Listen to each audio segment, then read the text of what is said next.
자, 사이코지만 안 괜찮아 싶고 조 기자의 첫 번째 1위 후보 기사를 공개하겠습니다. 2019년 5월 미국 일리노이주 시카고 산모로 보이는 46세 여성 클라리스와 그녀의 딸 데지레는 911에 전화해 태어난 아기가 숨을 안 쉰다며 다급하게 도움을 요청했습니다. 출동한 구급대원들에 의해 아이는 병원에 옮겨져 치료를 받았는데요. 하지만 안타깝게도 아이는 숨을 거두고 말았습니다.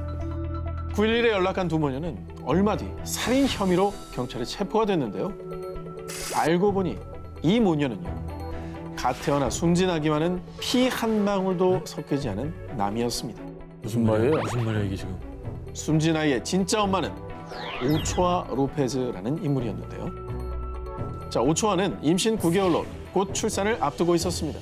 그런데 가정 형편이 어려웠던 오초아는 SNS에 아기용품을 나눠달라라는 글을 올려 도움을 요청했었죠. 그리고 얼마 뒤 아기용품을 줄 테니 집으로 오라는 클라리스와 데지레 모녀의 메시지를 받고 집을 찾아갔던 거였습니다. 자, 그런데 두 모녀는 집을 찾아온 오초아를 처참히 살해. 왜? 그리고 극악무도하게도 의학 지식도 전혀 없는 두 사람이 아이를 뱃속에서 강제로 꺼냈던 겁니다. 그리고 정말 어이없게도 아이가 병원에 입원해 있는 동안 아이가 아프니 도와달라며 인터넷에 입원비를 모금까지 했다고 합니다. 뭐 엄마를 죽여놓고 뭔 소리 하는 거야? 하지만 오초아 가족의 실종 신고를 받은 경찰에 의해 모녀의 만행은 만천하에 드러나게 됐죠. 그런데 말입니다. 두 모녀가 인간 이하에 천인공노할 만행을 저지른 이유가 무엇이었느냐? 아이, 엄마가 아이를 가지고 싶어 했다고요. 2017년에 클라리스가 아들을 사고로 잃었는데 그 상실감으로 또 아이를 키우고 싶어 했다는 겁니다. 그래서 두 모녀는 죄 없는 소중한 생명을 빼앗고 한 가족의 미래까지 모두 짓밟아 놓은 겁니다. 이거 남은 가족들 있잖아요. 죽은 엄마랑 그 아기. 그 남은 가족들은 이게 뭐야? 아, 이건 너무 무섭다. 2017년 8월 남아프리카 공화국 동부 에스트코트에 위치한 경찰서에 한 남자가 들어선 뒤 한 말입니다. 제가 인육을 먹는데 질렸습니다. 다짜고짜 이렇게 자수를 한 그는 경찰에게 자신의 가방을 보여주었는데요. 그 가방 속에는 훼손된 신체 일부가 들어있었습니다.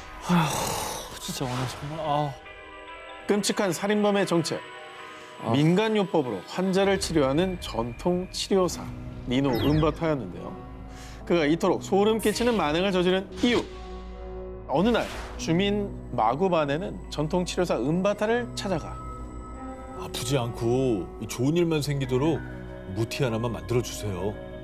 남아프리카 공화국의 전통 민간 의술로 약재이자 부적처럼 여겨지는 무티 제조를 부탁했습니다. 젊은 여성이나 어린아이의 살점을 먹으면 행운이 올 것이요.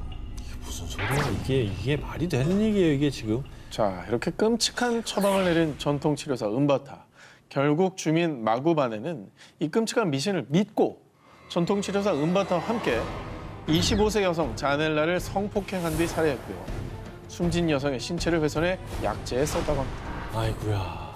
그리고 은바타가 경찰에 자수를 한 뒤 경찰이 집을 수색했는데요. 그의 집에서 훼손된 신체 일부가 추가로 발견됐다고 합니다. 게다가 마을 주민들 수백여 명을 현혹시켜 무덤 속 시신까지 훼손한 그 무덤을 파면 악한 기운으로부터 자신을 보호할 수 있다는 미신을 심어주며 시신을 꺼내 자신에게 가져오게도 했다고 합니다. 아니, 치료사인지 살인자인지 알 수가 없어요. 이 죄의식이 하나도 없이 어떻게 저런 짓을 반복할 수가 있냐고요. 너무나도 이해가 되지 않죠. 이후에 법원은 살인 혐의로 기소된 두 남성에게 가장 극악무도한 범죄를 저질렀다며 종신형을 선고했다고 합니다. 자신의 안위를 위해 남을 잔인하게 해친 사이코, 엽기 범죄. 하지만 이젠 평생을 죄책감 속에 갇혀있기를 바랍니다. 캐나다 희대 살인범. 2017년 5월 캐나다 몬트리올의 한 초등학교에 한 여인이 등장하면서부터 수많은 학부모들이 불안에 떨었는데요. 그 이유, 이 여인은 1993년 캐나다 전역을 공포로 몰고 간 칼라 호몰카였기 때문입니다. 1991년 폴 베르나르도와 결혼한 칼라 호몰카. 그녀의 남편 폴은 성공한 회계사에 잘생긴 외모로 여자들에게도 인기가 많은 타입이었는데요. 하지만 그는 사실 마약 중독에 빠진 변태 성욕자였습니다. 그리고 칼라가 결혼한 뒤에는 자신이 칼라의 첫 번째 남자가 아니라는 이유로 칼라를 지속적으로 폭행했는데요. 그러다 남편의 화를 풀어줄 방법을 고민하던 칼라는 남편만을 위한 크리스마스 선물을 준비했습니다. 당신이 좋아할 만한 선물이 곧 집에 올 거예요. 기대도 좋아요. 그녀가 남편을 위해 준비한 선물은 바로 자신의 15살 여동생인 태미. 아, 이건 또 무슨 소리야? 평소 폴이 처제인 태미에게 음흉한 마음을 품고 있었다는 사실을 눈치챈 칼라는 태미를 저녁 식사에 초대했고요. 마취제가 된 음료수를 마시게 한 뒤 폴에게 태미를 성폭행하도록 했습니다. 와, 그리고 그 모습을 촬영까지 했는데요. 이 1등이 아니라고? 네. 저도 이게 13이라는 게 너무나 충격적이었습니다. 와, 충격적이다. 와, 자, 그리고 정말 처참하게도 언니와 형부에게 잔혹하게 짓밟힌 태미는 결국 사망하고 자, 그리고 그때부터 더 불이 붙기 시작한 엽기 부부의 악행. 칼라, 이것 좀 봐. 내가 새로 데려왔다고? 두 사람은 10대 소녀들을 납치한 뒤 성폭행했고요. 네? 이후 소녀들을 처참하게 살해한 뒤 인적 없는 호수와 기찻길에 사체를 유기했습니다. 자, 그런데 말입니다. 정말 끝모를 엽기적인 행각이 결국 세상에 밝혀졌는데요. 남편의 폭행을 견디다 못한 칼라가 경찰의 모든 사실을 자백해버린 거죠. 이후 남편 폴은 무기징역, 칼라는 수사에 협조를 했다라는 이유로 감형을 받아 12년형을 선고받게 됐다는데요. 와, 어우. 야, 근데 뭐 누가 누구보다 더 심하다 낫다라고 할 것도 없이 둘 다 너무나 그냥 악마네요. 너무 끔찍하죠. 그런데 지난 2017년 또 한 번 캐나다 전역이 또 들썩였습니다. 칼라가 출소한 뒤 한 초등학교에서 자원봉사 교사로 일하고 있다는 사실이 알려졌기 때문이죠. 아우, 야. 게다가 자신의 추악한 과거를 숨기기 위해 개명 신청까지 하려고 했다는데요. 그래서 이 사실을 알게 된 학부모들이 불안에 떨며 학교 측에 거세게 항의를 하게 된 거죠. 아, 당연히 해야지. 말도 안 되는. 10대 애들을 성폭행하고 죽인 살인범이에요. 그렇지. 악질이죠. 또 초등학교에 가서 직업을 구했다는 게 그쪽으로 갔네 또. 그리고 이후 추악한 과거를 숨기려고 했었던 두 얼굴의 악녀 칼라는 다시 자취를 감췄다고 하는데요. 인간의 탈을 쓴 끔찍한 악마. 과연 그녀에게 행복한 일상을 살아갈 자격이 있을까요? 잔혹 살인마의 두 얼굴. 2014년 11월 1일 새벽 홍콩에서 있었던 일입니다. 경찰서에 한 통의 전화가 걸려왔습니다. 경찰서죠? 지금 우리 집으로 오셔야 할 것 같아요. 신고자는 영국 국적의 29세 남성 루릭 저팅이었습니다. 경찰은 저팅의 신고를 받고 아파트로 향했는데요. 그런데 저팅의 집 곳곳에 피가 튀어 있었고요. 한 여성이 목과 둔부에 깊은 상처를 입고 쓰러져 있었습니다. 치명상을 입은 그녀는 안타깝게도 숨지고 말았습니다. 그런데 더 충격적인 건 경찰이 저팅의 아파트 난간에서 여행용 가방을 발견했는데 가방 안에서 또 다른 여성의 사체가 발견됐습니다. 당시 경찰은 현장에서 마약을 발견했고 그가 마약에 취해 두 여성을 살해한 것으로 판단해 그를 체포하는데요. 수사 결과 저팅이 매춘부였던 여성 2명을 집으로 불러들여 며칠 동안 성고문을 한 뒤 잔혹하게 살해한 사실을 밝혀냈습니다. 저팅의 살인 동기가 무엇인지 명확히 밝혀지진 않았는데요. 더욱 충격적인 사실은 저팅에 대한 주변 사람들의 증언입니다. 그가 그런 짓을 했다고요? 저팅은 좋은 사람이었어요. 회사에서도 인정받고 배려심도 깊었었는데. 저게 무서운 거야, 저게. 아무도 의심을 안 하잖아요. 두 얼굴의 사나이였구나. 저팅은 영국 명문대를 졸업한 뒤 2013년부터 미 최대 은행인 뱅크 오브 B의 홍콩 지사에서 근무했던 엘리트였습니다. 이게 뭐 사회적으로는 잘 나가는 엘리트의 가면을 쓰고 있었던 거 아니에요. 그런데 뒤로는 사람을 잔혹하게 살해한 그런 악마였던 게 너무 충격적이네요. 수사를 하면서 그의 끔찍한 기행들이 속속 발견됐는데요. 퇴사를 하면서 회사에서 쓰는 자동 회신 메일에 나는 사무실에 없으니 정신 나간 사이코패스가 아닌 다른 사람에게 연락해라 라며 스스로를 사이코패스라고 칭하는 메시지를 남겼고요. 이어서 정말 충격적인 영상도 발견됐는데요. 내 이름은 루릭 저팅이다. 난 5분 전에 살인을 했지. 살인마 저팅이 피해자들을 고문하고 살해한 과정을 촬영까지 해놓은 겁니다. 아휴. 게다가 살인 혐의로 기소된 저팅이 법정에서 나오는 모습이 사진 찍혔는데 보시죠. 어머! 완전히. 아, 소름 끼친다. 마치 즐겁다는 듯 섬뜩한 미소를 지어 보였습니다. 무섭다. 2016년 홍콩 법원에서는요, 루릭 저팅은 정상적인 인간의 상상을 넘어서는 매우 소름 끼치는 행위를 저질렀다라며 살인마 저팅에게 종신형을 선고했다고 합니다. 두 얼굴을 가진 잔혹한 살인마, 평생 피해자에게 속죄하길 바랍니다. 사이코지만 안 괜찮아 싶고 15일을 공개합니다. 야, 오늘 나쁜 놈 많이 나오네요. 아, 진짜. 난 이제 상위권이 두려워진다.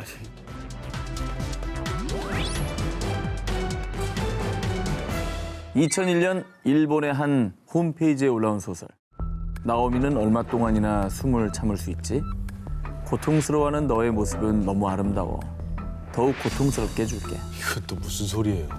사람을 질식시켜 고통스럽게 죽이는 과정을 매우 상세하게 묘사한 소설. 정말 섬뜩한데요. 그런데 이 끔찍한 소설 속의 이야기가 현실에서 일어나고 말았습니다. 마에우에는 어린 시절 온순한 성격의 독서가 취미인 조용한 아이였습니다. 그러던 어느 날, 한 추리 소설 속 사파의 마음을 빼앗긴 그. 그런데 충격적이게도 그 사파는 입이 틀어막힌 채 질식한 사람의 표정이었는데요. 왜 그런 거에 마음을 뺏겨? 그런 게 왜 좋아? 저는 그런 사파를 볼 때 그냥 보는 것조차도 되게 공포스럽던데. 그리고 어릴 적에 경찰인 아버지에게 운동을 배우던 중 잠깐 숨이 막혔던 경험까지 겹쳐지며 점점 질식의 이상 성욕을 느끼게 된 그. 그러다 급기야는 자신의 비뚤어진 성욕을 표출하기 시작합니다. 중학생 때 갑작스럽게 사람들의 목을 조르는 범행을 반복한 겁니다. 그래서 결국 마에우에는 2년 6개월의 징역 판결을 받기까지 했는데요. 아니, 이게 치료받아야 돼요. 아니, 목을 조르는 거 살인미수 아닙니까? 살인미수죠. 자, 그러다 마에우에가 출소를 한 뒤에는 자신의 이상 성욕을 소설 사이트에서 글로 해소한 겁니다. 하지만 또다시 스멀스멀 고개를 들기 시작한 이상 성욕. 결국 그는 자살 사이트를 만들었습니다.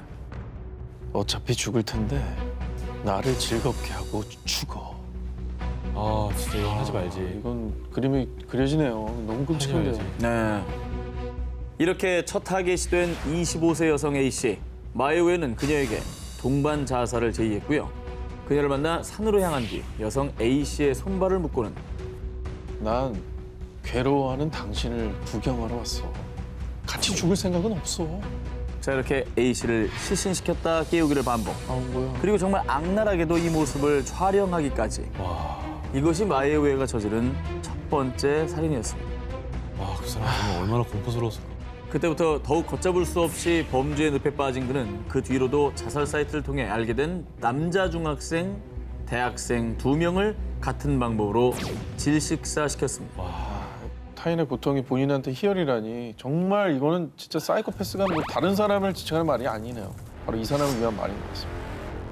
이후 경찰은 숨진 3명의 피해자들 공통점이 자살 사이트 가입자였다는 것을 확인하고 그들과 접촉한 마에우에를 체포했고요. 그의 집에서 피해자들을 살해한 증거품, 비디오 테이프도 모두 발견됐다고 합니다. 이후 법원은 살인과 사체 유기 혐의로 마에우에에게 사형을 선고했는데요. 하지만 마에우에는 끝까지 이런 말을 남겼다고 합니다. 남자든 여자든 상관없었다. 그저 고통스러운 얼굴이 보고 싶었을 뿐이다. 라고 말했죠. 사이코지만 안 괜찮아 싶고 14위 공개합니다. 내 안에 악마가 산다. 2015년 1월 일본 나고야의 한 경찰서로 걸려온 전화. 우리 할멈이 몇 주째 집에 안 들어와요. 전화도 안 되고. 한 할아버지가 자신의 아내가 연락이 두절됐다며 실종 신고를 한 거였는데요. 이후 경찰은 목격자의 증언을 확보한 뒤 증언에서 언급된 여대생의 집을 찾아갔습니다. 그런데 정말 충격적이게도 그녀의 집에서 할머니의 사체가 발견됐습니다. 그러면 아까 말한 여대생이 할머니를 죽인 범인인 건가요? 그렇습니다. 에? 할머니를 살해한 범인은 나고야의 한 명문대 학생이던 오우치 마리아였습니다.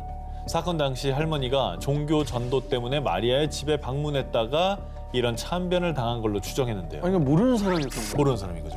왜 그러는 거야? 경찰 조사에 따르면 마리아는 할머니의 머리를 흉기로 수차례 내려친 뒤 머플러로 목을 졸라 살해했다는데요. 왜 그래? 그런데 말입니다. 대체 할머니를 왜 죽였냐는 경찰의 물음에 예전부터 사람을 죽여보고 싶었어요. 다들 너무 덤덤해. 오늘 이런 기사의 사람- 주인공들이 다 덤덤해요. 아니, 진짜 사이코패스들은 이게 무덤덤한 게 더 무서워, 나는. 그런데 말이죠. 마리아의 끔찍한 만행은 이게 다가 아니었습니다. 경찰 조사 과정에서 드러난 또 다른 충격 사실. 전에는 탈륨 중독 증상이 궁금해서 친구한테 이걸 실험해 본 적도 있는데. 2012년 당시 고등학생이었던 마리아. 그런데 마리아가 다니던 고등학교에서 어느 날 갑자기 한 남학생이 급작스러운 시력 저하, 탈모 등 이상 증세를 보였는데요. 그런데 병원 검사 결과 이 학생의 몸에서 강한 독성 물질인 탈륨 성분이 나온 겁니다. 그런데 당시에는 범인을 잡지 못했는데 마리아가 당시 탈륨 사건의 범인이 바로 자신이었다고 자백을 한 겁니다. 그런데요, 이 모든 충격 사실이 밝혀지고 나자 본인이 자백을 했음에도 불구하고 마리아의 변호인들은 마리아가 발달 장애와 양극성 장애가 있다고 주장하며 변호를 했는데요. 하지만 2019년 10월 대법원에서는 마리아가 범행의 위험성을 충분히 인지했고 피고의 장애가 범행에 미치는 영향은 제한적이었다라고 판결을 내리며 마리아에게 무기징역을 선고했다고 합니다. 뭐 꼭 제대로 된 처벌을 받아서 본보기라도 좀 보여줘야 될 것 같아요. 그런데 정말 끝까지 섬뜩한 건요. 재판받기 전 마리아가 약물 치료를 받았는데요. 치료를 받던 와중에도 사람을 죽이고 싶다는 생각이 든다는 끔찍한 발언을 계속했다고 합니다. 굉장히 위험한 사람이네. 정말 무서운 게 이제 다들 평범한 모습을 하고 있잖아요. 근데 그 속에는 또 이런 생각을 하고 있다는 게 좀 무섭고 정말 그러니까. 우리가 이제 나이가 들수록 귀신보다 사람이 더 무섭다라는 얘기를 하는데 그 말이 이제 공감되는 하루가 아닌가 하는 생각이 듭니다. 모모를 예고한 남자. 2016년 9월 13일 미국 텍사스 여대생 벤다 그리프는 지인 브라이언트와 단둘이 맥주를 마시며 오붓한 시간을 보냈습니다. 그런데 다음 날 새벽 6시 반쯤 한 공원의 어린이 수영장에서 사체로 발견된 그녀. 심지어 사체는 끔찍하게 훼손된 상태로 불에 타 있었습니다. 경찰이 범인으로 지목한 사람은 그녀가 사망하기 전 마지막으로 함께 있었던 남자 브라이언트. 그런데 그녀와 차 안에서 즐거운 시간을 보내고 있었는데 갑자기 숨을 안 쉬었어요. 변호인을 통해 자신이 범인으로 오해를 받을까 사체를 숨기려고 한 죄밖에 없다고 전했습니다. 병원에 가고 뭐 경찰서 연락하고 그래야지 왜 그걸 불에 태웁니까? 이게 분명히 냄새가 나요. 그의 수상한 행적이 속속 발견되기 시작합니다. 시신이 발견되기 약 2시간 전 새벽 4시 40분경에는 브라이언트가 한 마트에서 삽과 흉기를 구입하는 모습이 CCTV에 포착됐고요. 결정적으로는 브라이언트의 집에서 그녀의 지갑과 가방, 그리고 그녀의 유골 일부까지 발견이 됐죠. 그런데 말입니다. 더 충격적인 건 범인 브라이언트가 자신의 살인을 예고했었다는 겁니다. 미치겠다. 피해자 벤다 그리프가 사망하기 전날인 9월 13일 그는 자신의 SNS에 당신을 매우 흥분시킬 방법을 가르쳐줄게라는 의미심장한 글을 남겼고요. 벤다 그리프의 시신이 발견된 다음 날에는 사망한 그녀의 SNS에 이런 기분은 처음이야라는 정말 소름 끼치는 글을 남긴 겁니다. 그리고 수사 도중 밝혀졌는데요. 브라이언트는 벤다 그리프를 살해하기 며칠 전 여자친구를 스토킹한 혐의로 체포됐다가 보석으로 석방된 상태였다고 합니다. 전 여자친구도 얼마나 무서웠을까. 이후 그는 여대생 벤다 그리프를 살해한 혐의로 종신형을 선고받았다고 합니다. 자신의 살인을 예고하고 끔찍한 후기까지 남긴 잔혹한 악마의 광기. 과연 그는 이 광기를 멈출 수 있을까요? 사이코지만 안 괜찮아 싶고 11위 공개합니다. 클리블랜드의 한 법정. 엄숙한 분위기 속에서 재판이 진행되고 있었는데요. 왜 이래. 어머. 모든 비극의 시작은 2012년으로 거슬러 올라갑니다. 자, 2012년 9월 28살의 여성 시에티샤 쉴리가 갑자기 실종되는 걸 시작으로 9개월 뒤 38세 여성 안젤라 데스킨스, 그리고 한 달 뒤 18세 여성 시렐다 테리까지 이 클리블랜드에서 3명의 여성들이 실종되는 사건이 발생했는데요. 왜 이렇게 갑자기 3명씩이나? 그런데 얼마 뒤 한 아파트 건물 차고에서 악취가 난다라는 신고를 받고 출동한 경찰은 그곳에서 정말 끔찍한 장면을 목격하고 말았습니다. 테이프로 봉인된 쓰레기 봉투 속에서 한 여성의 사체가 발견된 건데요. 그리고 다음 날 인근 빈집과 뒷마당에서 두 구의 시신을 추가로 발견했습니다. 자, 이들의 시신에서는 성폭행 흔적까지 보였는데요. 이들은 바로 실종됐던 여성들이었죠. 인간으로서 할 수 없는 짓이에요, 진짜. 그런데 얼마 뒤 범인이 체포됐는데요. 범인은 성폭행 미수 혐의로 4년 동안 복역한 바 있었던 성범죄자 마이클 메디슨. 그는 죄를 뉘우치지 않고 또다시 여성들을 상대로 잔혹한 범죄를 저지른 거였죠. 자, 그리고 2016년 5월 마이클에 대한 사형 선고가 있던 날 피해자의 유가족들도 참석한 가운데 피해 여성 중 한 명, 시렐다의 아버지 벤이 용기를 내서 단상에 섰습니다. 그리고 I guess we're supposed to, in our hearts, forgive this clown who's touched our families, taken my child. 아니, 딸이 범인 손에 처참히 살해야 되는데 어떻게 저런 결정을 내리셨을까요? 자, 그런데 그때 벤은 살인마 마이클을 향해 무서운 기세로 돌진했는데요. 시렐다의 아버지가 이토록 분노했던 이유는 마이클의 웃는 얼굴일 때문이었습니다. 그는 재판 내내 무표정으로 앉아있다가 시렐다의 아버지 벤이 울먹이자 비웃기 시작한 겁니다. 벤이 화를 내며 본인에게 뛰어드는 모습을 보며 마이클이 더 화나게 웃자 이에 벤은 저 사람은 인간도 아니에요. 인간이 어떻게 저럴 수 있냐고요. 마이클의 웃음에 분노와 슬픔에 눈물을 쏟았고요. 소중한 가족을 잃은 유가족들은 모두 다 큰 절망에 빠질 수밖에 없었습니다. 유가족을 2번 울린 악마의 웃음, 그 웃음의 대가를 평생 반드시 혹독하게 치르길 바랍니다. 지옥에서도 말이죠. 사이코지만 안 괜찮아 싶고 10위를 공개하겠습니다. 2014년 12월 발트해 연안에 위치한 러시아 칼리닝그라드의 한 경찰서로 들어온 다급한 신고 전화. 제가 성폭행을 당했어요. 그 남자 차 번호가요. 이후 정말 다행히도 곧바로 성폭행 용의자 예프렘 이즈마일로프가 체포됐는데요. 그런데 말입니다. 체포 직후 예프렘의 충격적인 정체가 밝혀졌습니다. 뭔데요, 또 정체가? 불안해. 또 뭐길래.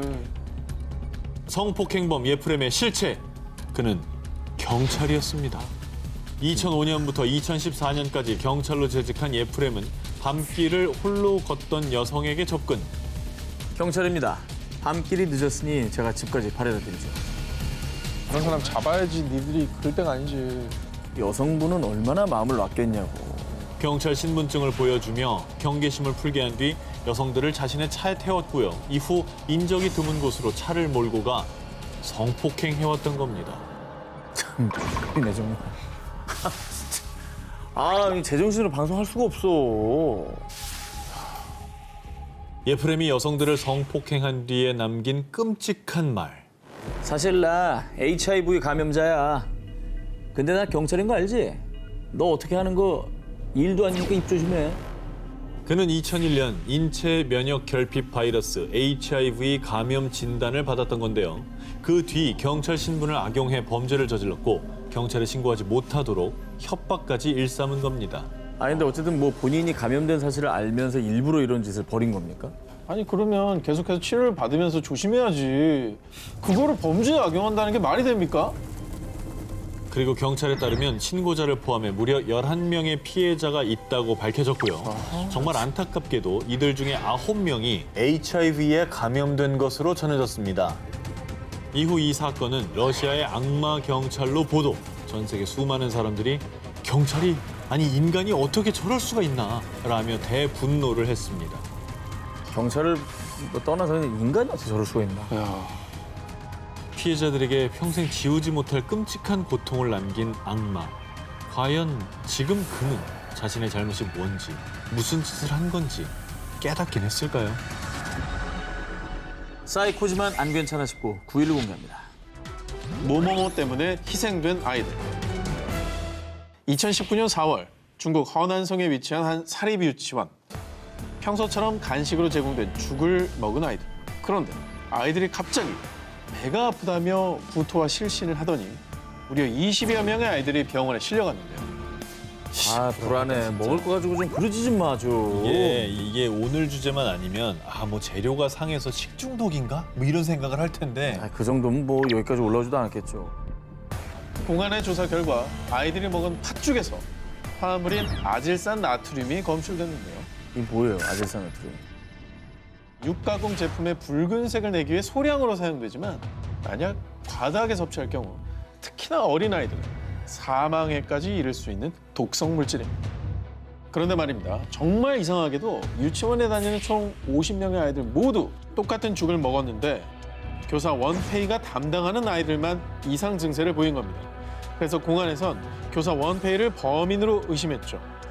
그런데 진짜 범인은 따로 있었습니다. 이봐요 왕윤 씨. 아니 왜 아이들이 먹는 죽에 독극물을 넣는 겁니까? 이게 다 원페이 때문이라고요. 아이들이 먹은 죽에 독극물을 넣은 범인은 원페이의 동료 교사 왕윤. 그런데 그녀가 범행을 저지른 이유는 정말로 어처구니 없게도 동료 교사 원페이에게 복수를 하기 위해서였습니다. 무슨 나갔네. 말이야 뭐야 이게 정말. 애들이 무슨 죄야. 공안 조사에 따르면 평소 두 사람은 교육 방식을 두고 말다툼이 잦았다고 합니다. 그러다 원장에게 주의를 받자 동료 원페이 때문이라고 여겨서 앙심을 품게 된 거죠. 그래서 복수심에 눈이 먼 교사 왕윤은 독성 물질인 아질산 나트륨을 구입한 뒤 원페이의 반 아이들의 죽에 넣었던 겁니다. 원페이가 준 죽을 먹은 아이들만 탈이 나게 되면 원페이가 범인으로 몰릴 수 있을 거다라고 생각했던 거죠. 아 저건 무슨 뭐야 저게 도대체. 왕윤의 만행으로 아이들은 위세척을 받고 고통스러운 시간을 보내야 했고요. 그리고 정말 안타깝게도 한 아이는 영원히 눈을 뜨지 못하는 비극을 맞게 됐는데요. 야 진짜 미치겠다 정말. 야 그 학부모는 어떻게 해? 그런데 정말 끝까지 교사 왕윤은 이 끔찍한 일을 벌이고 재판을 받는 와중에도 난 그때 애들 따윈 중요하지 않았어요. 원페이에게 복수를 해야 했다고요. 아이들의 목숨은 안중에도 없었다라는 거를 본인이 인정하고 있잖아요. 나중에라도 후회라도 했으면 모르겠는데 이게 사람 맞습니까? 복수심 때문에 아이들의 목숨을 이용한 그리고 빼앗았던 교사. 당신 같은 사람이 교사 아니 사람으로서의 자격이 과연 있을까요? 충격, 엄마를 모모모한 남자. 2020년 5월 3일 중국 산시성. 다급하게 경찰서를 찾은 한 여성. 제발 저희 시어머니 좀 찾아주세요. 79세 노인 왕 씨가 실종됐다는 며느리의 신고에 대대적인 수색이 벌어졌는데요. 가족들은 진짜 얼마나 걱정될까. 실종은 그 자체로 너무나 고통이에요. 노인 왕 씨가 실종된 지 3일 뒤 공안은 한 야산에서 땅에 파묻혀 있는 노인 왕 씨를 발견해 구조했습니다. 다행히 그때 의식이 있는 상태였습니다. 다행이네. 그리고 곧이어 공안은 왕 씨를 생매장한 범인을 체포했는데요. 그런데 사람들은 범인의 정체에 경악할 수밖에 없었습니다. 마모관, 당신을 고의적 살인 혐의로 체포합니다. 범인은 정말 충격적이게도 왕 씨의 맏아들 마모관이었는데요. 아들이 엄마를 생매장하려고 그랬다고요? 그렇습니다. 이게 뭔 소리야? 사람들을 분노케 한 아들의 폐륜 범죄, 그 끔찍한 사건의 시작은 이랬습니다. 1년 전 어머니 왕 씨는 오랜 뇌졸중 투병으로 거동이 불편했는데요. 자, 원래는 둘째 아들 내외가 어머니를 모셨지만 둘째 아들의 건강마저 악화되자 약 1년 전부터는 맏아들이었던 마모간 내외가 어머니 왕 씨를 모시게 됐죠. 그런데 아, 냄새. 아, 엄마! 여기가 화장실이에요? 짜증나게. 몸이 불편했던 어머니 왕 씨는 본인의 의지와는 상관없이 옷에 소변을 부는 일이 잦았습니다. 그러자 아들 마모가는 악취가 나고 간병이 귀찮다라는 이유로 자신을 낳아주고 길러준 어머니를 손수레에 태운 뒤 야산에 있는 폐 무덤에 생매장하는 폐륜을 저지른 겁니다. 그러고는 시어머니 왕 씨의 행방을 묻는 아내의 질문에 친척 집에 가신 데서 버스 태워 보내드렸어. 자, 이렇게 말도 안 되는 변명을 한 거죠. 아니, 자기 엄마잖아, 자기 엄마. 저희 그렇죠. 엄마예요. 엄마. 아니, 진정해야 돼. 자, 그런데 남편이 말도 안 되는 말을 하자 이를 수상히 여긴 아내는 곧바로 공안에 신고를 한 거고요. 잘했다. 그 뒤에 공안의 수사와 압박이 계속되자 아들 마모가는 결국 자신의 폐륜 범죄를 실토하게 된 겁니다. 자, 그런데 말입니다. 아들 마모가는 모든 범행이 드러났음에도 공안 조사에서 뻔뻔하게 간병이 얼마나 힘든지 알아? 온 집안에 악취가 나서 못 살겠다고. 자, 이렇게 반성은커녕 폐륜적인 말로 사람들의 공분을 샀고요. 당시 사건을 조사한 공안들도 절대 용납할 수 없는 비윤리적인 범죄라며 분통을 터뜨렸다고 합니다. 아니, 자기 자식이 나중에 자기한테 그래봐요. 어? 그런 거 왜 생각 못하죠? 그런 생각 있는 사람 저렇게 했겠습니까? 아이고야. 자, 그런데 말이죠. 정말 더 가슴이 아픈 건요. 어머니 왕 씨가 병원에서 의식을 차리자마자 꺼낸 첫 마디입니다. 우리 아들이 큰 벌을 받으면 어떡하지? 라는 말을 하셨다고. 자녀에게 뭐뭐뭐 먹인 엄마. 지난 5월 태국 방콕 2살 아들을 둔 엄마 니타 원권의 안타까운 사연이 수많은 이들을 가슴 아프게 했습니다. 아들의 병원비가 없어요. 이 마스크로 우리를 도와주세요. 니타 원권이 자신의 SNS에 2살 아들이 해산물 알레르기 반응을 보이는 희귀 질환으로 고통받고 있다며 치료비 마련을 위해 마스크를 사달라는 내용의 글을 올린 겁니다. 그리고 그녀의 안타까운 사연에 수많은 누리꾼들이 마음을 보탰고요. 니타 원권은 약 3억 5천만 원의 수익을 올렸다고 전했습니다. 그런데 며칠 뒤 아이가 치료를 잘 받았다는 반가운 소식 대신 들려온 끔찍한 소식. 안 돼. 아픈 아들의 치료비로 모금을 한 여성이 아들에게 표백제를 먹인 혐의로 체포됐습니다. 아니, 약을 먹여야지 왜 표백제를 먹여요? 아니, 왜 그랬대? 뭐야? 아까는 뭐 도와달라고 아픈 아이를 위해서 나는 되게 힘들다고 이렇게 마스크 팔지 않았습니까? 아, 어떻게 된 겁니까? 돈은 다 어디 간 거예요? 니타 원권의 만행은 아이가 병원에 입원하면서 드러났습니다. 2살 아들의 병원 검사 결과 니타 원권의 아들의 위와 장에서 표백제, 세정제 등에 쓰이는 산성화학 물질이 대량으로 검출된 겁니다. 그리고 엄마가 말한 해산물 알레르기는 없었는데요. 사기친 거야? 이후 경찰 조사에 따르면 엄마 니타 원권이 2살 아들에게 강제로 표백제를 먹여 아파 보이게 한 뒤 거액의 모금액을 갈취하려 했던 겁니다. 그리고 2살 아들을 이용해 모은 이 돈은 온라인 도박에 사용했다는 것이 드러났습니다. 아, 그 도박비 벌려고 아들들한테 표백제를 먹였다는 거예요? 그거예요? 맞네. 여기서 더 충격적인 건요. 더 충격받을 게 더 뭐가 있어? 있어, 여기서. 이 엄마가 아이를 데리고 병원에 온 게 이번이 처음이 아니란 겁니다. 상습범이구만. 2018년 니타 원권은 자신이 입양한 4살 딸이 희귀 질환에 앓고 있다면서요. 기부금을 모금하고 온라인으로 물품을 판매했었는데 그러나 안타깝게도 이 소녀는 2019년 세상을 떠났다고 전해졌죠. 야, 이게 그런데 4살 딸과 2살 아들의 증상이 너무나도 비슷했다고 합니다. 이 가슴 아픈 사건이 전해진 뒤 일명 표백제 엄마로 불리게 된 니타 원권은요. 현재 아동학대, 살인미수, 사기 등의 혐의로 조사를 받고 있는 것으로 전해졌는데요. 부디 제대로 된 조사가 이루어져서 엄마가 아닌 범죄자 니타 원권의 죄가 명명백백히 밝혀지길 바랍니다. 자, 이번엔 무려 70여 년이 지나도록 풀리지 않는 영국의 미스테리한 장기 미제 사건에 대한 추리 여행을 떠나보도록 하겠습니다. 때는 1943년 4월 18일. 제2차 세계대전이 한창인 시기 영국 우스터셔 해글리 인근에 살던 4명의 소녀는요. 한 자작이 소유하고 있던 해글리 숲에 몰래 들어가 놀고 있었습니다. 그런데 나무 안에 이상한 게 있네. 야, 이게 대체 뭐야? 한 소년이 숲속의 느릅나무에서 발견한 것은요. 다름 아닌 사람 유골이었습니다. 자, 이후에 신고를 받고 출동한 경찰은 반지, 또 소량의 옷 조각들과 함께 인근에서 절단된 손에 유골을 추가로 발견했는데요.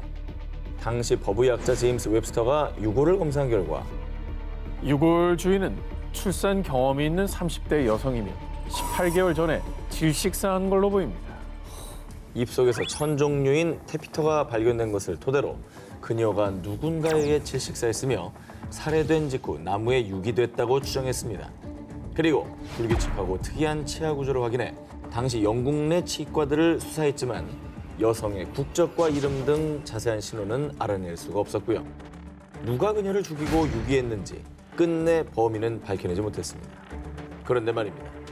이듬해 유골이 발견된 현장 인근 벽과 오벨리스크 등에서 발견된 낙서. 누가 느릅나무에 벨라를 넣었습니까? 이런 낙서가 다발적으로 등장하며 또 한 번 논란이 일었습니다.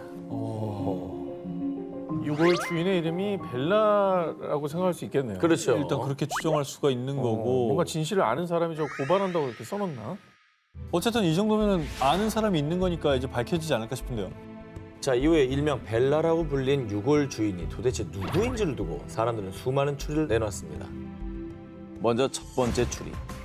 그녀는 거리의 매춘부였다. 1944년 버밍엄의 한 매춘부의 제보에 따르면 그 유골은 내가 아는 벨라가 확실합니다. 유골이 발견되기 약 3년 전 매춘부들 사이에서 벨라라고 불리던 여성이 사라져 실종 신고를 했다고 주장했는데요. 하지만 느릅나무에서 발견된 유골과 실종 신고가 된 벨라가 동일 인물이라는 근거는 찾지 못했습니다. 유골 신원에 대한 두 번째 추리. 그녀는 흑마법에 의해 희생됐다.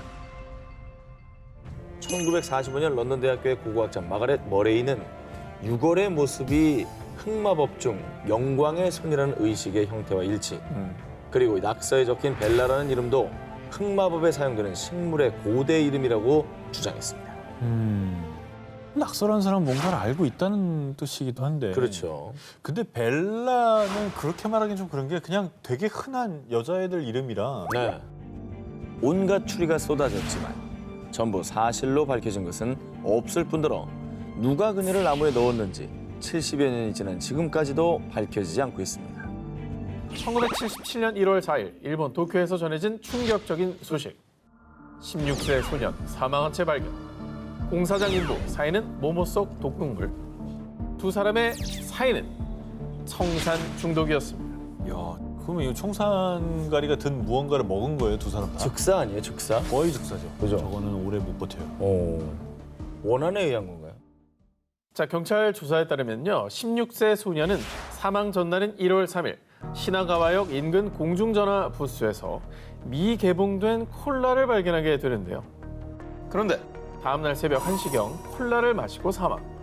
같은 날 오전 8시 15분경 공사장에서 거품을 물고 사망한 인부 옆에서도 이 콜라병이 발견됐습니다. 경찰 조사 결과 사망한 인부 역시 인근의 또 다른 공중전화 부스에서 문제 콜라를 주운 것으로 전해졌습니다.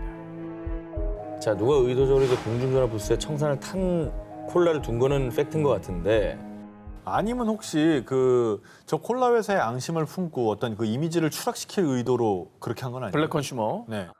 이후 일본 경찰은요. 공중전화 부스의 콜라를 절대 드시지 마시고 발견 즉시 경찰에 신고해 주시기 바랍니다. 시민들에게 이렇게 당부하며 대대적인 수사에 돌입했는데요.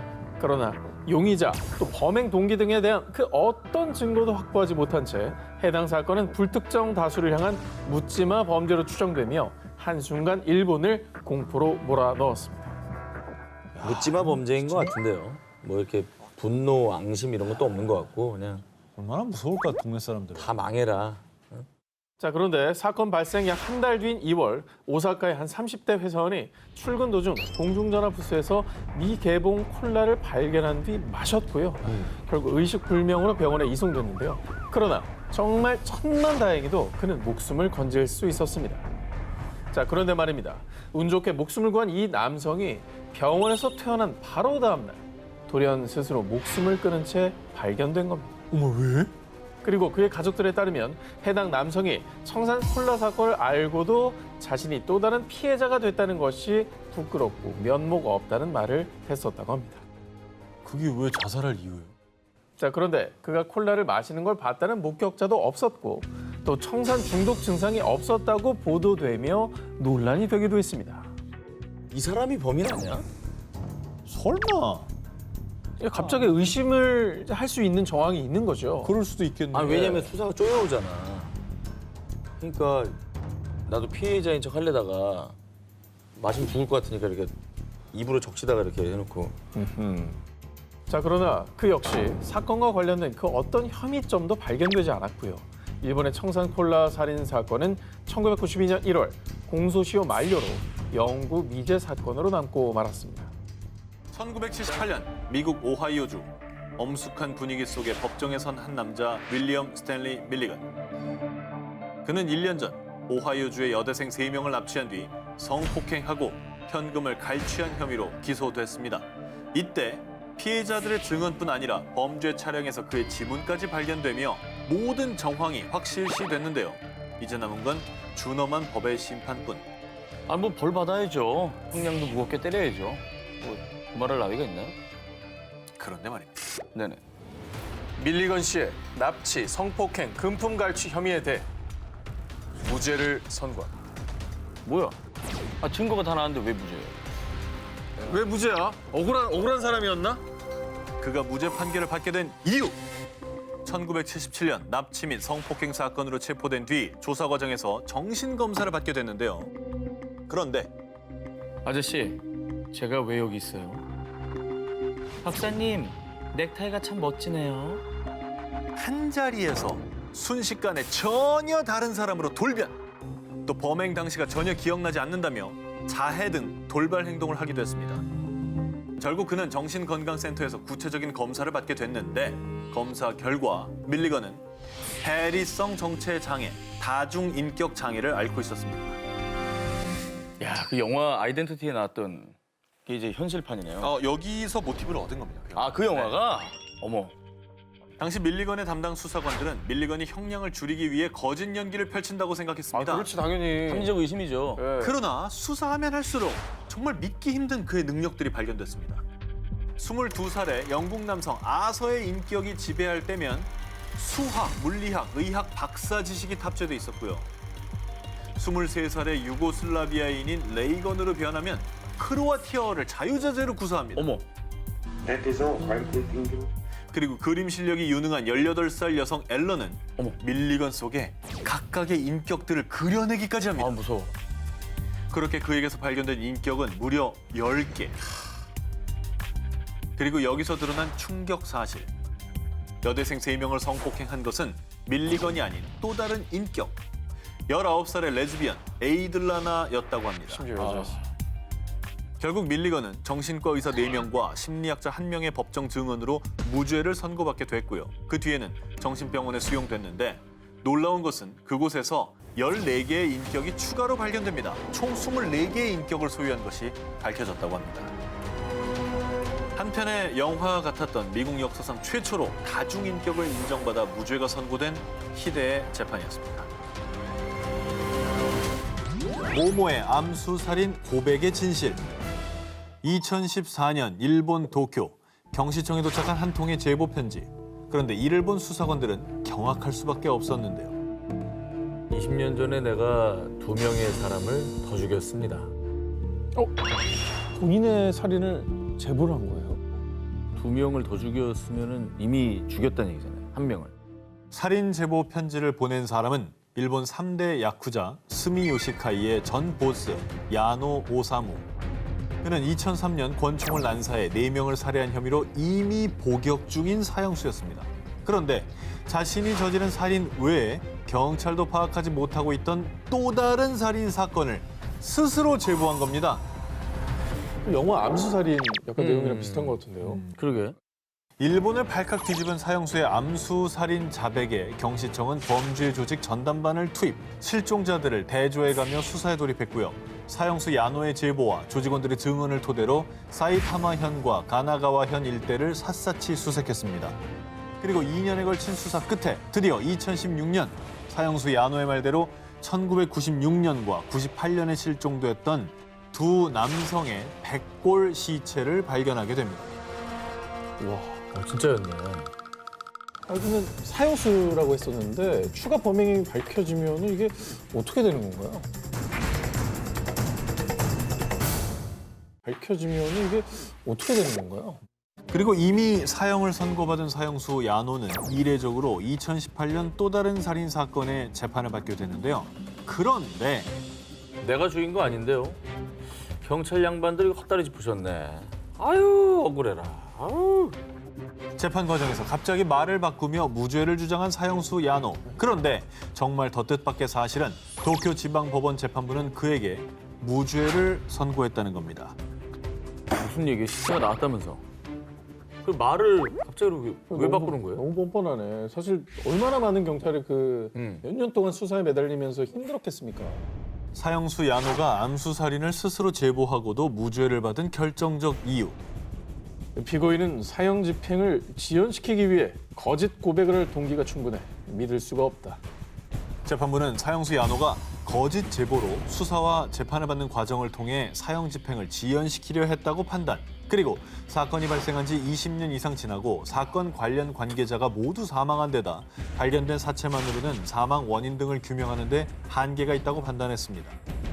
아니 그러면 발견된 시체는 뭐 누구였던 건지 뭐 밝혀졌나요?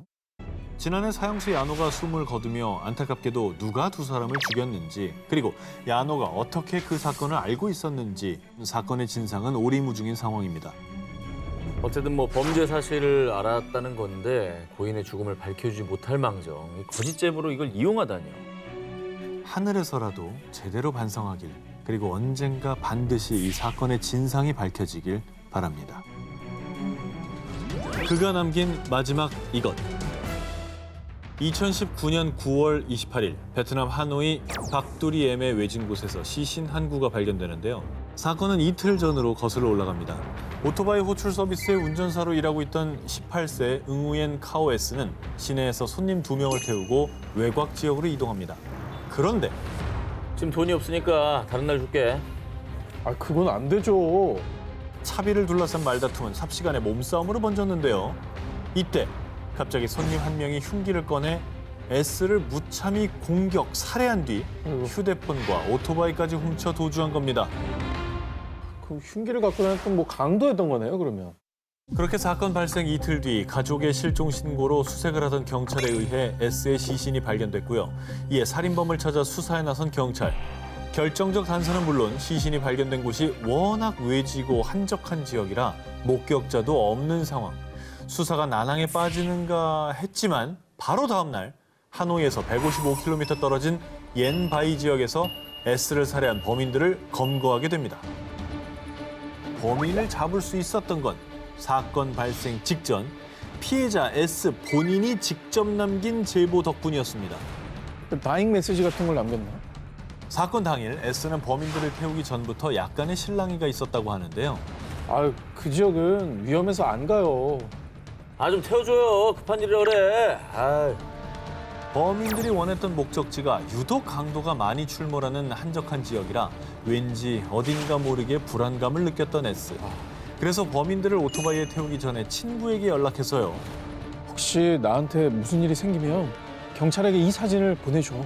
몰래 찍은 범인들의 사진을 미리 친구에게 전송해 놓은 겁니다. 그리고 이 메시지를 받은 친구는 S와 연락이 닿질 않자 해당 사진을 경찰에 제보했고요. 아하. 경찰은 친구가 제보한 사진 속 용의자들의 인상착의를 토대로 수사를 진행. 사건 발생 3일 만에 범인 검거에 성공할 수 있었습니다. 저렇게까지 할 정도면 그냥. 그러니까 거기 안 갔으면 더 좋았을 텐데.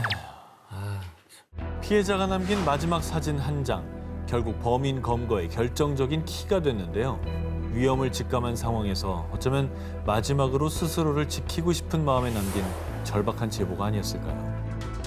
33년 만에 밝혀진 진실. 2012년 5월 미국 뉴욕의 경찰서. 이미 다 알고 있으니 거짓말할 생각하지 마. 33년 전 그 아이 당신이 죽였잖아. 네, 사실 제가 죽인 게 맞습니다. 근데 궁금해요. 33년이나 숨어있던 범인이 왜 범행을 자백하게 된 건지. 1979년 5월 25일 미국 뉴욕 맨하튼 당시 6살이었던 꼬마 에탄 파츠는 스쿨버스를 타기 위해서 집에서 2블록 떨어진 가까운 버스 정류장으로 향했습니다. 그런데 이후에 감쪽같이 사라진 파츠. 밝은 도심 한복판에서 발생한 아동 실종 사건은 각종 뉴스와 신문 일면에 보도되며 세상에 알려졌고요. 미국 전역을 큰 충격에 빠뜨린 사건이 됐습니다. 그리고 당시 뉴욕 경찰은 물론 FBI까지 나서서 미국 전역에 걸쳐 대대적인 수사를 벌였는데요.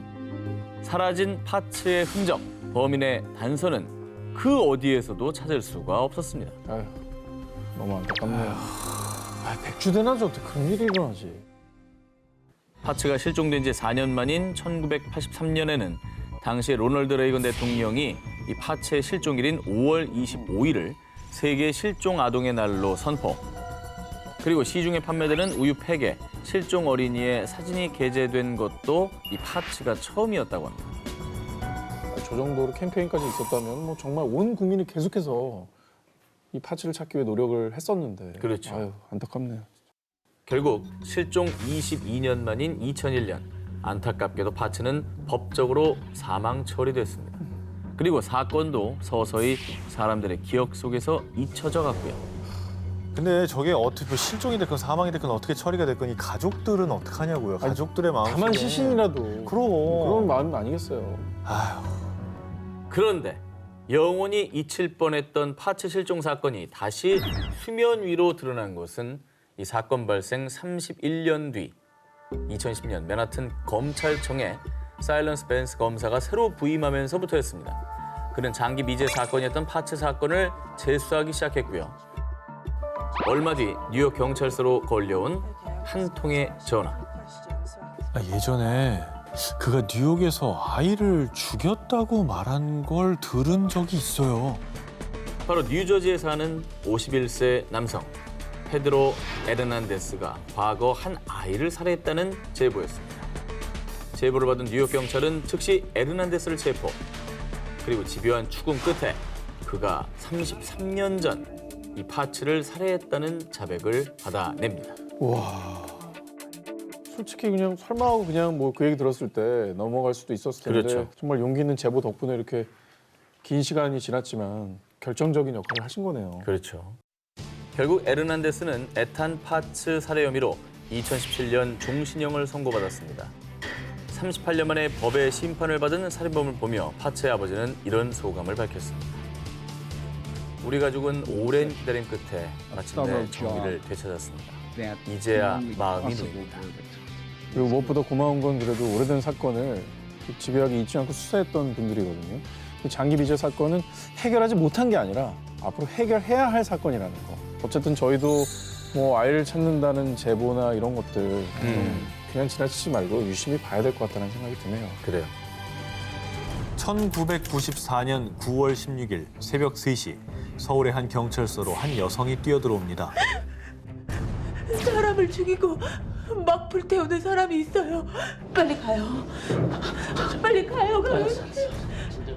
엽기적 살인 행각으로 대한민국 범죄사에서 가장 잔인하고 끔찍한 사건들로 기록된 지존파 사건을 세상에 알린 결정적 제보였습니다.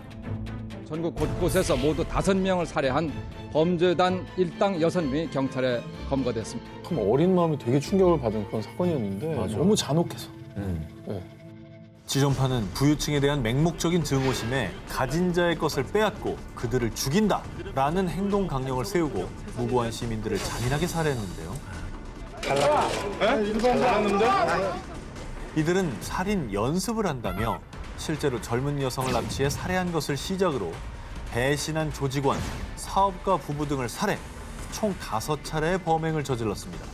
그리고 이들은 납치한 피해자를 감금하고 사체를 소각할 화덕까지 설치한 일명 살인 공장, 비밀 아지트까지 있었는데요. 이해가 안 간다.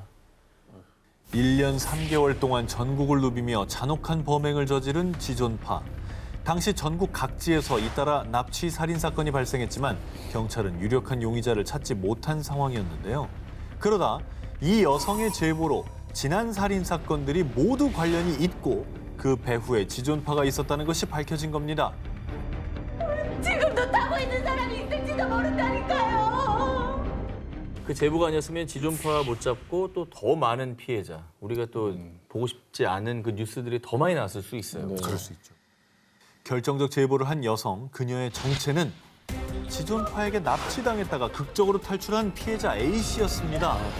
A씨는 지존파에게 납치돼 끔찍한 시간을 보낸 지 8일째 되는 날, 지존파의 일당 중 한 명이 부상을 입자 자신이 간호하겠다며 전남 영광 읍내의 한 병원에 동행했고요. 지존파의 감시가 허술해진 틈을 타 병원 탈출에 성공.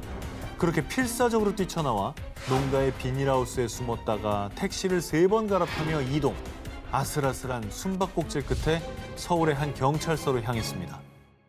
납치 피해자이자 생존자 분이면은 사실 더 제보하기 겁이 났을 수도 있는데 그럼요. 제보를 했네요. 얼마나 무서웠을까요, 진짜. 무섭죠. 경찰은 지존파의 본거지를 급습. 그렇게 1994년 9월 21일 지존파 일당을 검거하며 그 충격적인 실체가 만천하에 공개됐습니다. 난 인간이 아니야 그러지. 정말 죽여서 못 죽여서 한이 맺혀.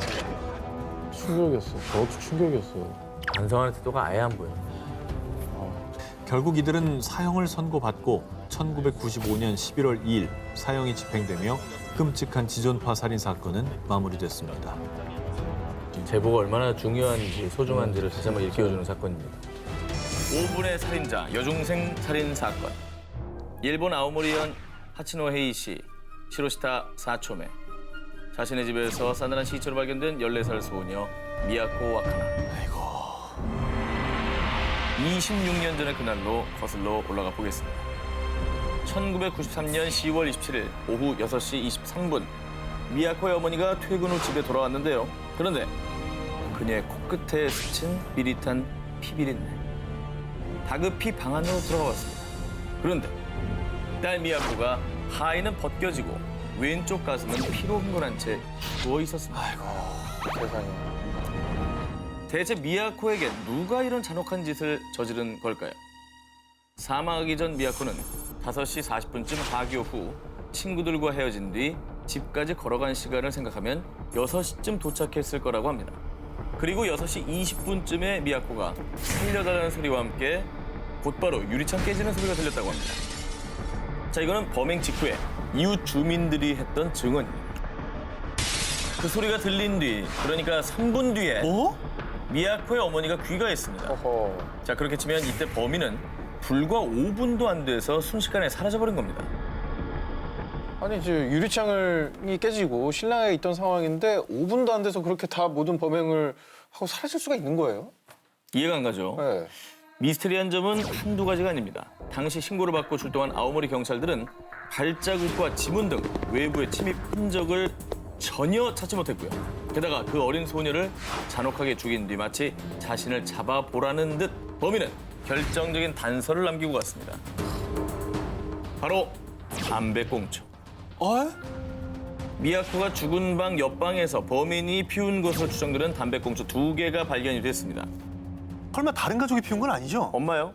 뭐 엄마라든지 뭐 오빠라든지 뭐 아빠라든지. 그러니까 뭐. 침입의 흔적이 없는 걸로 볼 때 내부의 소행으로 볼 수도 있다. 뭐 이렇게 생각할 수도 있는 거 아니겠어요? 조사 결과 미야코 가족은 모두 담배를 피우지 않는 것으로 확인. 이후 아오모리 경찰은 담배꽁초로 DNA 검사는 물론 무려 수사팀 12만 명을 동원해서 용의자로 추정되는 약 600여 명의 DNA를 일일이 대조해 봤는데 하지만 끝내 용의자 특정에는 실패하고 말았습니다. 일각에서는 엄마의 내연남의 짓이다 라는 추정도 있었지만요.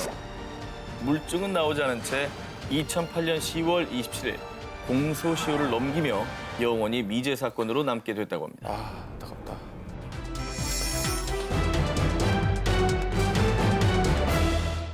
(2010년 8월 23일) 런던 경찰서에 걸려온 한 통의 전화.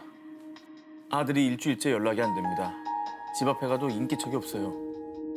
자, 이렇게 신고를 받은 경찰들은 문을 따고 그의 집에 들어가 봤습니다. 그런데 아들의 모습은 보이지 않고 대신 화장실 욕조 안에 빨간 스포츠 가방 한 개가 덩그러니 게다가 자물쇠로 잠겨 있었었는데요. 뭐야? 아 제발 그거 아니길 바랍니다. 영화에서 많이 봤거든요. 아. 저 큰 백 자물쇠 뭔가 연상이 되는데 그 가방 안에 든 것은 알몸 상태로 숨진 아들 게러스 윌리엄스. 아니길 바랬지만 그 사건이 일어나 버린 거죠. 아니 누가 저런 짓을 했을까요? 게러스 윌리엄스, 그의 정체는 케임브리지대 학생으로 위장한 영국 정보통신본부의 암호 해독 전문가였는데요. 오. 당시에는 영국 정보기관 MI6에 파견된 상태였다고 합니다. 자, 그래서일까요? 그의 죽음을 둘러싸고 수상한 점이 한두 가지가 아니었습니다. 자, 발견 당시 시신은 상처 하나 없이 깨끗했고요. 독극물과 같은 타살 흔적도 전혀 없었습니다. 또 욕조의 가장자리, 가방의 지퍼, 또 집안에 그 어떤 지문과 발자국도 남아있지 않았죠. 심지어는 살해당한 피해자 본인인 윌리엄스의 DNA조차 말입니다. 경찰은 그의 자살 가능성을 확인하기 위해 요가 전문가까지 동원, 실험을 해본 거죠. 하지만 가방 안에 웅크리고 들어가서 지퍼까지는 겨우 닫을 수 있었지만 여기에 스스로 자물쇠까지 잠그는 건 불가능. 게다가 자물쇠 열쇠는 가방 안, 그의 몸 아래 있었기 때문에. 더 의아한 점은 영국 정보기관 MI6에서 윌리엄스의 실종 사실을 가족에게 일주일 뒤에야 알려준 점. 이건 또 뭐죠? 저는 MI6도 의심이 됩니다. 그 정도 전문가들이라면 DNA 지우는 건 일도 아니죠. 또한 그의 MP3 데이터와 통화 기록도 모두 삭제된 점을 두고 게러스 윌리엄스의 여동생은 그가 비밀 정보국 안에 내부 비리를 폭로하려다 살해당한 것이라고 주장을 하는데요. 하지만 무수한 추측만이 계속될 뿐 그 어떤 증거도 사건을 해결할 단서도 나오지 않은 상황. 그는 왜 가방에서 죽음을 맞이했을까요? 자, 다음 특종입니다. 일본의 이 남자 역시 뜻밖의 장소에서 의문의 죽음을 맞이했는데요. 1994년 4월 23일 도쿄의 이노카시라 공원에서 한 청소부는 쓰레기통을 보고 기겁을 하고 맙니다. 쓰레기통에 버려진 비닐 봉지 속에 토막난 사람의 발목이 들어있었기 때문입니다. 경찰들은 곧바로 공원 전체의 쓰레기통을 샅샅이 수색했는데요. 그 결과 공원 내에 있는 7개의 쓰레기통에서 무려 27조각으로 토막난 사체를 발견. 하지만 이 27조각은 전체 시신의 3분의 1에 불과했습니다. 피해자의 머리와 몸통 일부는 아무리 찾아도 보이지 않았는데요. 아니 근데 일단은 너무 잔인하거든요. 이건 정말 원한 관계라고 볼 수밖에 없는데요. 네. 저렇게까지 할 필요가 있습니까? 자, 이토록 잔인하게 살해당한 피해자 일단 누구일까요? 네. 경찰은 피해자의 손발과 남아있는 지문 또 DNA를 통해 간신히 신원을 확인할 수 있었습니다. 자, 피해자는 바로 35세 1급 건축사 카와무라 세이치. 이 남자의 죽음을 둘러싼 풀리지 않는 의문점. 대체 누가 어떤 원한이 있어 이런 짓을 저질렀을까? 그리고 그의 사체가 너무나도 일정하게 약 20cm 길이로 토막나 있었는데 공원 쓰레기통 투입구의 크기와 꼭 맞게 잘린다는 점. 이게 미리 유기할 곳까지 다 계획을 해놨다는 거죠. 또한 사체의 혈액은 한 방울도 남김없이 완전히 빠진 상태. 게다가 가장 미스터리한 건 매일 수많은 사람이 오가는 공원에서 어떻게 그 어떤 목격자도 없이 시신을 이렇게 여러 곳의 쓰레기통에 유기할 수 있었던 것일까? 그런데 6개월 후 단서 하나를 찾게 됐는데 사건 당일 공원 근처 편의점에서 쓰레기 봉투를 구입한 남자 2명이 있었다는 겁니다. 자, 곧바로 경찰은 목격담을 토대로 제작한 몽따주를 도쿄 시내 전역에 배포했지만 이 역시 범인을 찾을 수는 없었습니다. 홍콩 밀실 살인의 전날. 2015년 5월 홍콩 마안산 버스 정류장에 서 있던 한 차량. 그런데 화창한 날씨에도 불구하고 와이퍼만 계속 움직이고 있었는데요. 이를 이상하게 여긴 한 행인이 차 안을 들여다봤는데 차 안에는 두 여인, 웡슈펑과 호리링 모녀가 숨져 있었습니다. 와이퍼는 움직이고 그런데 정말 미스터리한 건 누군가 차 안에 침입해 모녀를 살해한 흔적도 또 자살한 흔적도 찾을 수가 없었습니다. 그렇게 모녀의 사망 원인이 좀처럼 밝혀지지 않자 밀실살인으로 불리며 사건은 미궁 속에 빠졌는데요. 그런데 당신을 아내와 딸을 살해한 혐의로 체포합니다. 아니, 그러면 남편이 범인인 거예요? 놀랍게도 범인으로 지목된 사람은 숨진 아내의 남편 호킴선. 그는 홍콩 명문의 모 의대 마취과 부교수였는데요. 하지만 그에겐 너무나 분명한 알리바이가 있었습니다. 사건 당일 학교에서 실험하고 있었습니다. 그런데도 그가 범인인 이유. 자칫 미제 사건으로 남을 뻔한 이 사건은 모녀의 시신을 부검하면서 새 국면을 맞게 됩니다. 부검 결과 모녀의 사인은 일산화탄소 중독으로 인한 질식사. 하지만 차량 어디에도 일산화탄소가 새어나올 만한 정황이나 물건이 없었습니다. 수사가 다시 난관에 부딪히려는 그때 여기 요가볼이 왜 찌그러져 있지? 요가볼이 차량 트렁크에서 발견된 건데요. 이후 탐문 조사를 벌인 경찰은 충격적인 사실을 확인하게 됩니다. 그러고 보니 호킴선 교수가 요가볼에 가스를 넣고 있었어요. 소름. 그렇습니다. 남편 호킴선은 요가볼에 일산화탄소를 넣고 마개를 없앤 뒤 아내와 딸이 타고 있는 차에 넣어둔 거죠. 즉 밀실 살인 트릭을 쓴 겁니다. 아니, 어떻게 아내랑 딸을 그렇게 죽일 수가 있어요? 야, 진짜 정말 저 진짜 사람이야? 어휴, 인두껍을 쓰는 장만이야. 아니 근데 왜 죽인 겁니까? 왜? 그 이유 좀 얘기해 주세요. 사실 남편 호킴선은 자신의 제자이자 딸의 과외 선생인 한 여성과 불륜 관계였는데요. 이 사실을 알고 있던 아내에게 이혼을 요구했지만 거절당하자 살해하기로 한 겁니다. 그런데 모든 사실이 밝혀졌음에도 우울증을 앓는 아내가 딸과 자살한 거다. 자신은 모르는 일이다. 라며 끝까지 뻔뻔하고 이 추악한 변명을 했다고 합니다. 빨간 고무공 미스터리. 2014년 12월 12일 정오, 미국 펜실베니아의 9.11에 걸려온 한 통의 전. 숲에서 사람 머리를 발견했어요. 자, 이 끔찍한 광경이 목격된 곳은 펜실베니아 북서쪽에서 약 40km 떨어진 숲. 현장에서 발견된 머리를 본 경찰은 충격과 공포 그 자체였습니다. 안구가 있어야 할 곳에 빨간 곰공 2개가 대신 채워져 있었던 건데요. 각막 밀매 뭐 이런 거 아니에요? 자, 안구를 밀매했다. 안구를 적출해가지고 예. 그걸 밀매한다. 장기 밀매처럼. 자, 이 사건은 펜실베니아에서 일어나는 기이한 사건으로 불리면서 미 전역을 충격과 공포에 몰아넣었습니다. 자, 부검을 담당한 FBI와 치과 의사의 소견에 따르면요. 50대의 백인 여성이며 펜실베니아에서 거주하지 않았다고 결론을 내렸는데요. 하지만 이 이상 여성의 신원이 더 이상 밝혀지지 않고 사건은 여전히 오리무중인 상태. 아니 그러니까 DNA 검사하면은 나오지 않습니까? DNA 검사 안 해봤어요? 정말 안타깝게도 DNA 검사가 다소 어려웠는데요. 왜요? 그 이유는 범인이 완전 범죄를 위해서 약품으로 머리에 방부 처리를 했기 때문입니다. 이 사람은 이거는 완전히 계획한 거네요. 완전 계획범죄죠 이거. 완전 나쁜 놈이네. 자, 그리고 수사 과정에서 밝혀진 또 하나의 단서. 미국의 저명한 병리학자 사이를 웨흐트의 엑스레이 결과인데요. 7개의 뼈로 이루어진 척추의 맨 윗부분인 경추가 좋게 사라져 있는 것이 보이죠? 경추가 없네요. 왜 사라졌어요? 청춘은 왜 사라진 거예요?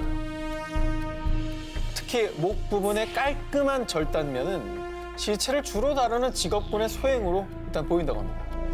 그럼에도 불구하고 그렇다면 처음에 발견된 대체 빨간 공은 왜? 빨간 공에 대한 의문은 풀리지 않는 상황이죠. 하지만 조금씩 희망이 보이는 건 3차원 스캐닝 기법을 통해 피해자의 얼굴을 복원하는 데는 성공. 석고로 이 모형이 제작되어 공개가 저렇게 됐는데요. 자, 하루빨리 피해자의 신원과 사건의 진상이 밝혀져 이 극악무도한 범죄자가 꼭 법의 심판을 받길 기원합니다. 누가 피자맨을 죽였나? 2003년 8월 28일 오후 미국 펜실베이니아주 모 은행 15분 안에 25만 달러를 가방에 담으시오. 이어서 남자는 자신의 티셔츠를 들어 보였습니다. 놀랍게도 그의 목에는 폭탄이 설치돼 있었습니다. 자살 폭탄 강도입니까? 그렇게 추측할 수 있죠. 봐야 될 텐데. 네. 긴급 출동한 경찰들이 곧바로 그를 포위했는데요.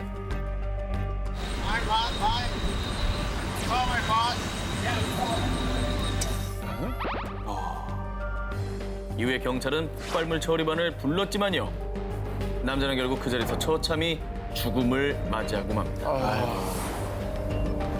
아니 이게 무슨 일이에요 이게? 정말 영화 소우에서나 나올 법한 너무 잔인한데요. 너무 잔인한 이 수법인데요. 조사에서 밝혀진 남자의 정체는 평범한 피자 배달원 브라이언 웰스였습니다. 그의 차량에서 발견된 의문의 문서, 창구 직원에게 요구 조건이 적힌 쪽지를 건넬 것, 돈이 담긴 가방을 들고 다음 지시문을 찾을 것, 이런 범행 지시사항이 상세히 적혀 있었습니다. 웰스는 자신의 말대로 인질이었던 걸로 추정됐지만 그러나 그는 이미 사망한 상태. 그렇게 사건은 미궁으로 빠졌습니다. 그런데 사건 발생 한 달 뒤 빌 로드스타인이라는 남성이 자신의 집 냉동고에 시체가 있다고 신고한 건데요. 그리고 자신의 전 여자친구였던 메조리 암스트롱이 자신의 동거남이었던 제임스 로든을 살해했다고 증언. 그런데 2005년 4월 메조리 암스트롱에게서 뜻밖의 증언이 나오기 시작합니다. 바로 2년 전에 발생한 은행 강도 사건의 진범이 자신을 신고한 빌 로드스타인이며 폭탄으로 죽은 피자 배달원 웰스는 인질이 아니라 공범이었다고 밝힌 것입니다. 자, 그런데 그녀가 지목한 주도자 빌 로드스타인은 암스트롱이 증언하기 10달 전 림프암으로 이미 사망한 상태였습니다. 결국에는 진상을 알 수 없게 된 거네요. 그렇죠. 그 여자의 말만 그냥 믿을 수는 없는 거 아니에요? 그렇죠. 그렇기도 하네요. 그리고 이번엔 마약 판매상인 케네스 반스의 등장으로 새로운 국면을 맞이하게 되는데요. 이 모든 사건이 암스트롱의 계획에서 비롯된 것이라고 밝힌 것입니다. 게다가 그를 인질 역할로 설득해 범행에 참여시켰다고. 범인이 잡힌 뒤에도 여전히 풀리지 않는 의혹들. 과연 피자 배달원 웰스는 공범이었을까요? 그리고 이런 짓을 꾸민 진짜 주동자는 누구일까요?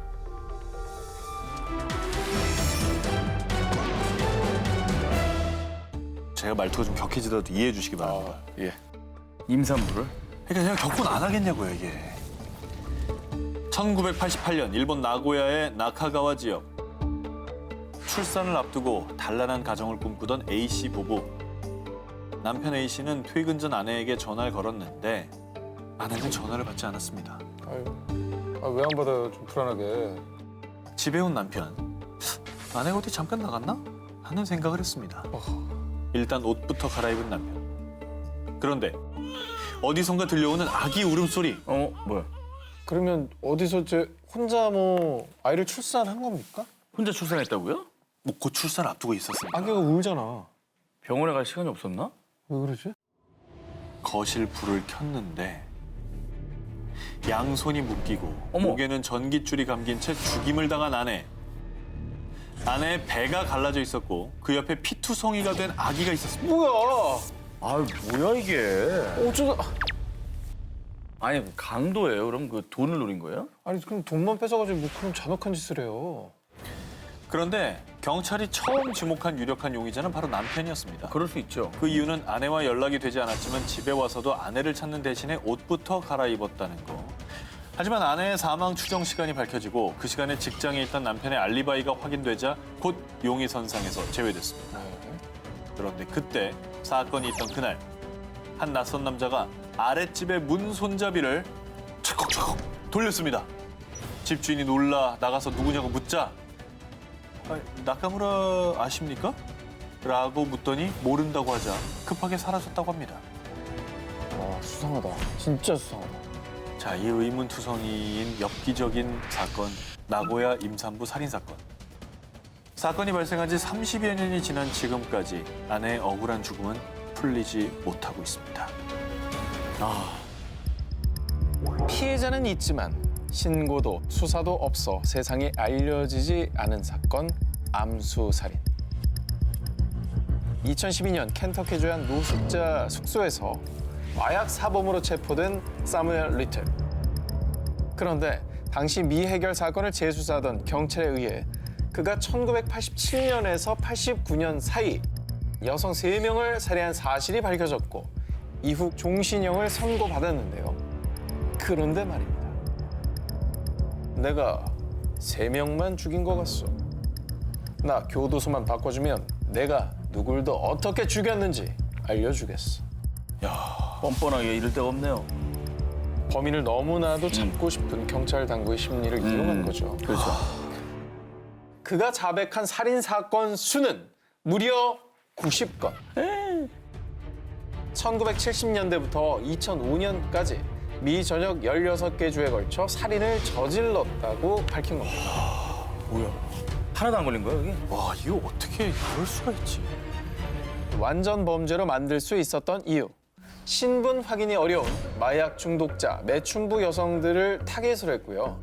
살인 사건처럼 보이지 않도록 시신을 약물 과다 남용, 사고사, 또 자연사로 위장시켜 교묘히 수사망을 피했다고 진술했던 겁니다.